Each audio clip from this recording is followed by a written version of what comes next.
So yun guys, hair removal. Ayan, try nga natin kung matatagtag nga yung buhok sa kilikili.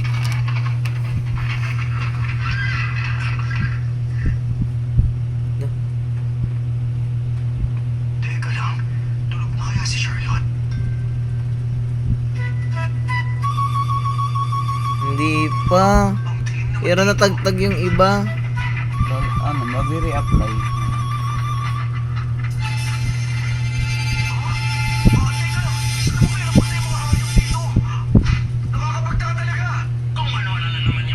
Ayan guys.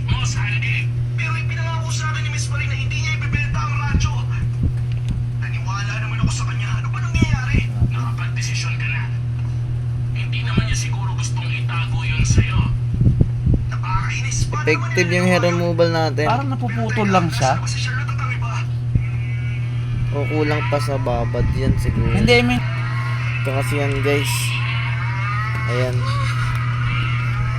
So kapag bumili kayo nito guys, may kasama pa yan. May kasama to. Ito guys yung kasama nya. Ayan. Yung aloe vera. Vitamin gel guys. So ayan, magkasama yan guys pag binili nyo. Yan, hair removal saka to. Kitang-kita nyo naman guys, legit to. Ayan. Wala pa siguro 10 minutes. Kaya ano na, 12:39 na. Dapat, ayan guys. eh, Dagdag 12:10 naman. 12:10 ka na sa mata naglagay. Natapos.